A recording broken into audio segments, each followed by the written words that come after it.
Welcome to this deep dive.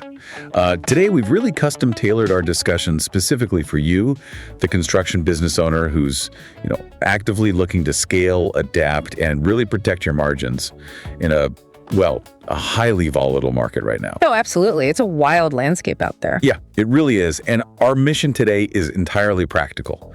We're going to navigate the massive, sudden shifts we are seeing right now in federal construction spending. And more importantly, figure out what your strategic moves should actually be. Right. And before we really get into the actual numbers, we want to make our stance explicitly clear to you from the jump. We are not taking any political sides here. No, not at all. We aren't here to debate federal policy, endorse any administration's decisions, or, point fingers. Our goal is strictly to unpack the practical realities, the urgencies, and the direct action items for contractors on the ground based purely on what the financial and market realities are telling us. Because honestly, that is the only way to operate when you have payroll to meet on Friday. We are looking at the landscape exactly as it is so you can build your strategy. And here is the staggering reality we have to talk about today. Over $41.5 billion in federal contracts have been canceled or reduced across 24 different agencies. Just a massive number. It's an absolute earthquake for the industry. And to frame exactly where we're getting this picture, the insights and the numbers we're unpacking in this deep dive are drawn directly from Smart Business Automator's market intelligence report. The sheer scale of that $41.5 billion is huge. So where is the heaviest damage actually concentrated?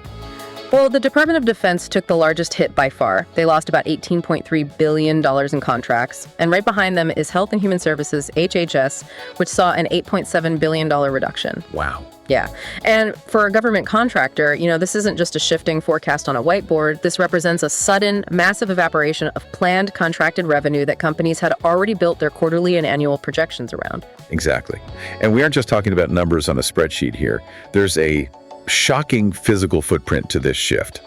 Around 750 General Services Administration, or GSA, leases have been terminated. That's a lot of real estate. It covers a massive 10 million square feet of space. On top of that, over 300,000 federal employees were removed in the first year of the administration alone. When you look at those metrics intersecting, you get what we can effectively call a blast radius. Right. If you're a contractor providing construction, engineering services, or facilities management to the federal government, you are sitting directly inside that radius. Just think about the physical reality of 10 million square feet of office space that suddenly no longer needs tenant improvements or ongoing maintenance, HVAC upgrades, security retrofits. The downstream effect on subcontractors and suppliers is just immense, which means we need to talk about the human and the operational impact of this. Imagine you're a mid-sized, heavy civil contractor in Virginia. You just bought 3 new excavators for a multi-year federal highway job, and then Tuesday morning, you get the notice that the contract is pulled. Yeah, that's not an abstract macroeconomic issue. No, that is a how do I make equipment payments and payroll on Friday problem.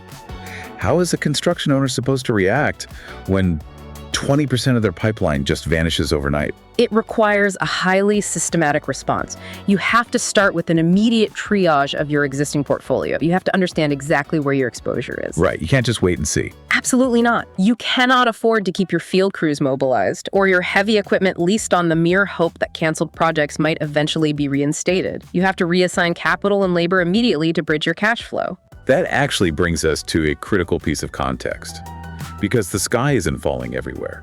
Congress actually did push back on some of the most extreme initial proposals. It's important to look at what was saved, because that tells us where the remaining federal priorities lie. That's a crucial distinction. The legislative branch stepped in to mitigate some of the damage to future product pipelines. I think they realized that you can't just halt national infrastructure midstream without severe economic fallout. Exactly. For instance, a proposed 40% cut to the National Institutes of Health was flat out rejected. And a proposed 57% cut to the National Science Foundation was heavily trimmed down to just a 3% reduction. The Environmental Protection Agency cut was also reduced to just 4%. So there was definitely a concerted bipartisan effort to save these crucial infrastructure, environmental, and research pipelines. But here is the major caveat you need to build into your risk management right now.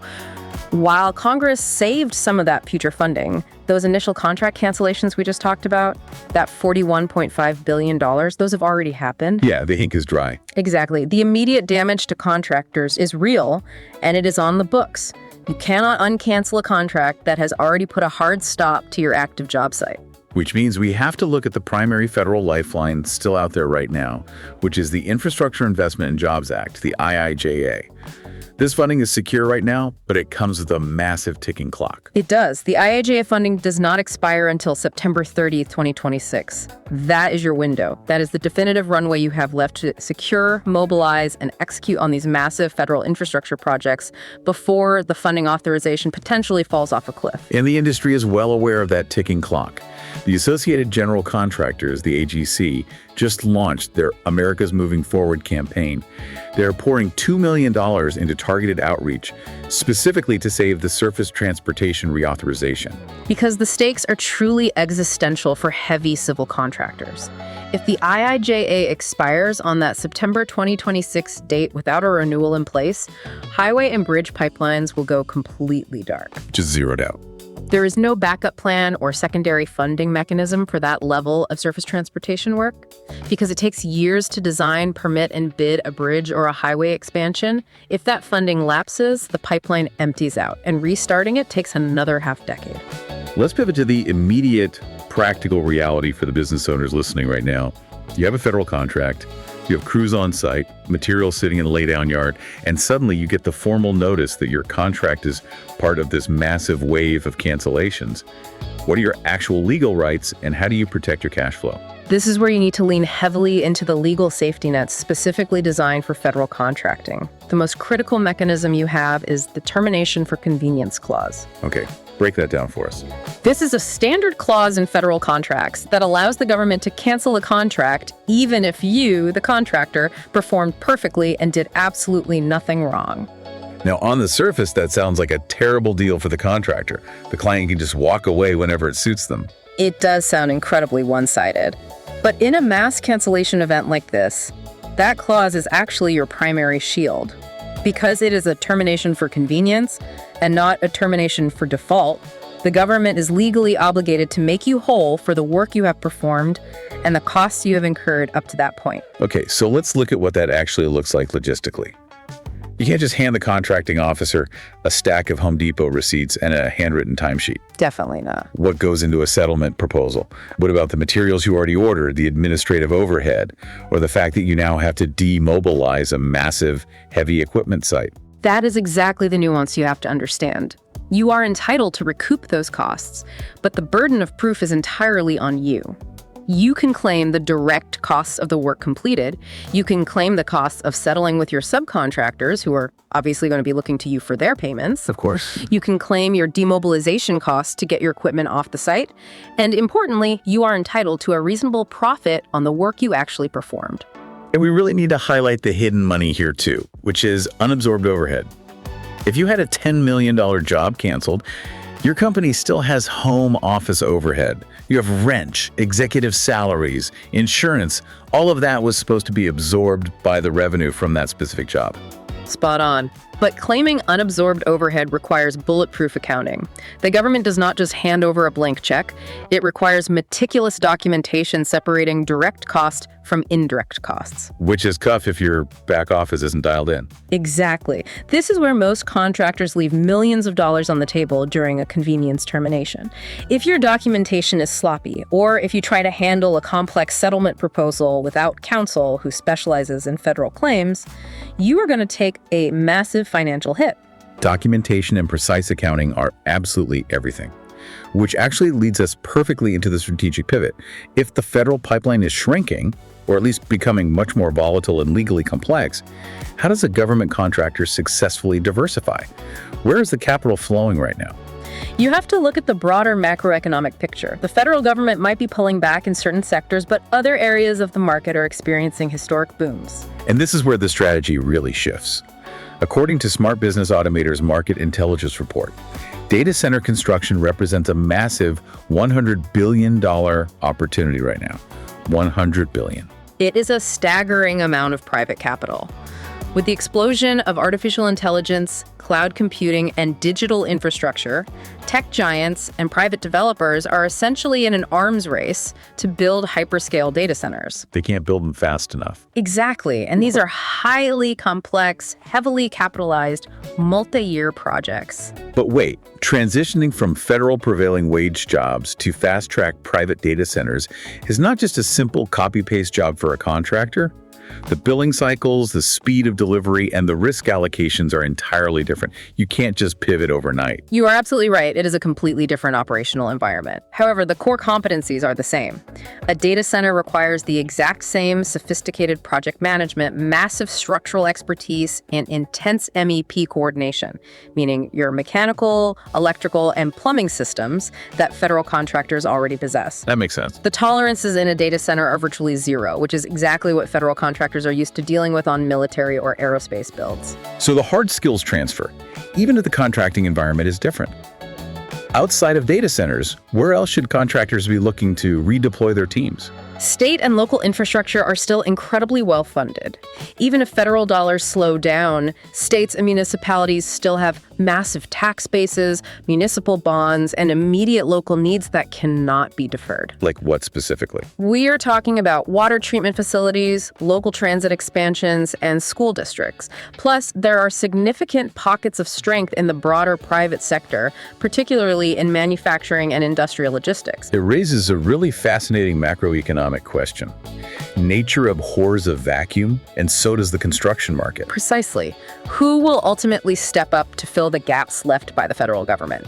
Private capital and local governments are going to absorb a lot of this displaced contracting capacity. Because the talent is suddenly available. Right. If there are suddenly hundreds of highly qualified, heavy civil and commercial builders looking for work, private developers are going to leverage that available capacity to accelerate their own pipelines. But pivoting to these new verticals, especially dealing with private developers on data centers, means adapting to a radically different pace.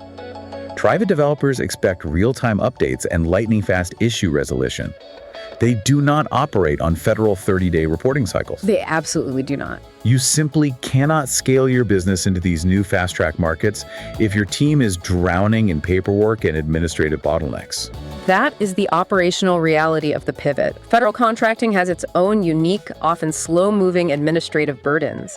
But when you transition to fast-track private development, the speed of information becomes your primary competitive advantage. It's make or break. You need tech-driven solutions to handle the chaos of that transition. Otherwise, you end up hiring 10 new administrative assistants just to manage the paperwork, which completely destroys your profit margins. So let's talk about how you actually survive that speed increase. Yeah. This is where advanced AI platforms come into play, helping contractors manage this pivot by fundamentally changing how data is handled on site. Let's walk through a real-world scenario instead of just listing off software features.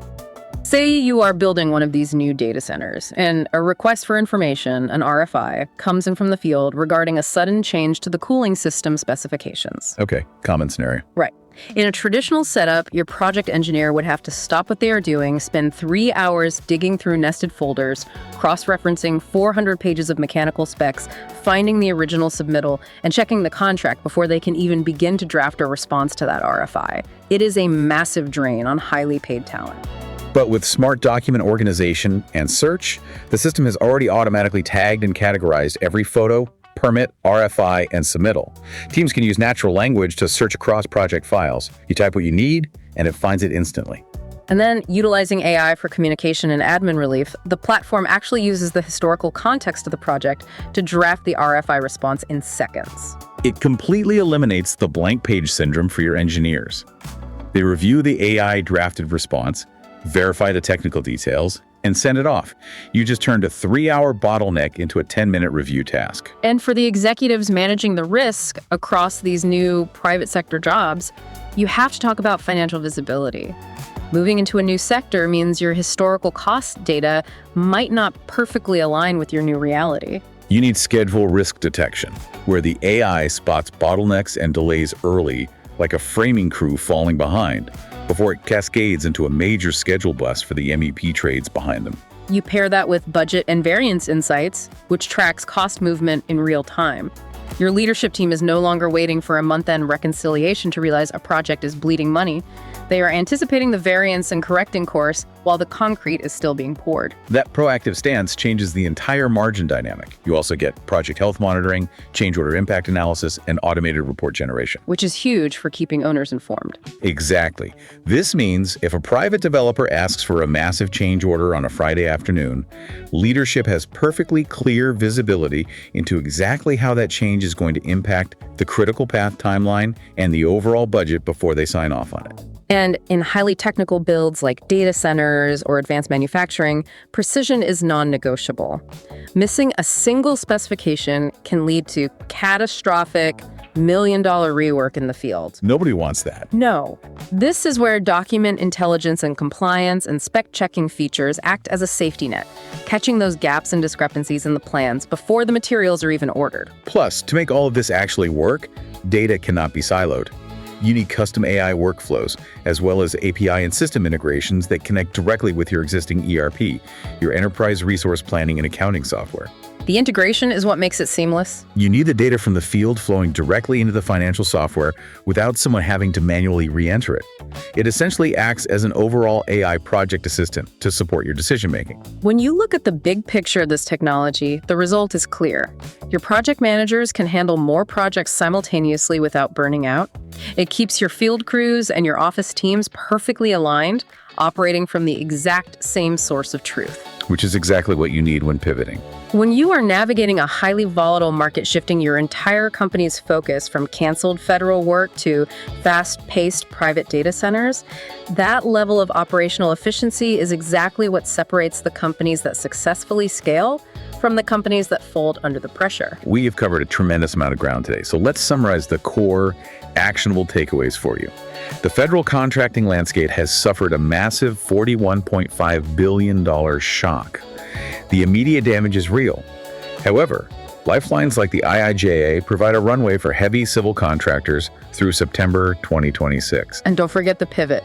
Exactly. There are massive private sector opportunities, like the $100 billion data center boom or local municipal infrastructure, that offer incredibly lucrative paths forward for those willing to adapt. Protect your canceled federal contracts legally by meticulously documenting your unabsorbed overhead and direct costs under your termination for convenience clauses. And finally, leverage smart, integrated operational technology to scale your business efficiently into these new, faster-paced markets. As you look at your long-term strategic planning, I want to leave you with a final, broader question to ponder. We mentioned earlier that there are 10 million square feet of GSA leased space suddenly sitting empty across the country. What happens to the commercial real estate markets in those specific cities? That's a great question. Will this massive, sudden vacancy trigger a historic wave of adaptive reuse construction projects? For contractors who are willing to pivot and get ahead of the curve, there might be an entire secondary industry born out of retrofitting and transforming these federal ghost towns into new commercial, mixed-use, or residential hubs. That is a brilliant point to end on. The end of one pipeline is very often the beginning of another, provided you are positioned to capture it. If you found value in this deep dive, please subscribe to the Scaling Legends podcast on your preferred platform. We would greatly appreciate it if you could rate, review, and share this discussion with your colleagues, your executive team, or anyone in your network who needs to hear this right now. Finally, to learn more about the specific operational tools and market data we discussed today, visit smartbusinessautomator.com. Keep building, keep scaling, and we will catch you on the next deep dive.